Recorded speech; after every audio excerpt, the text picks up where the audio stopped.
припасов, подготавливая программное обеспечение, также делал развесовку, полная проверка самолетов.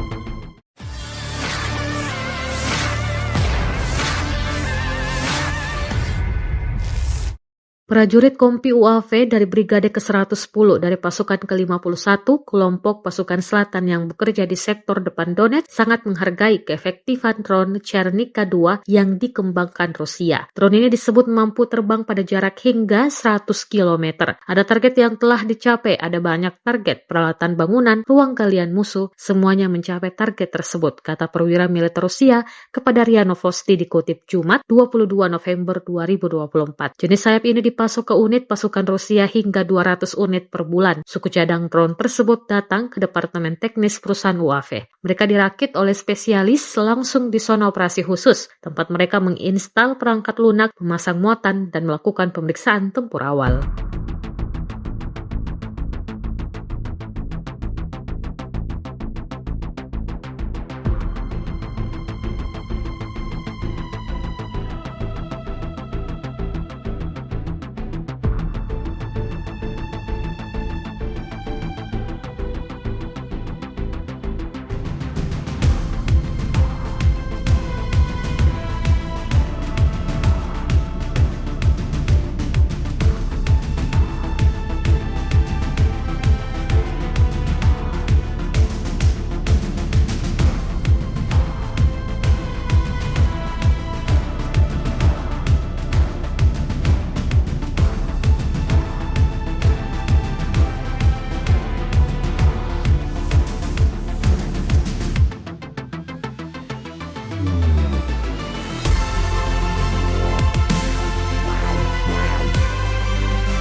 Download Tribun X sekarang, menghadirkan lokal menjadi Indonesia.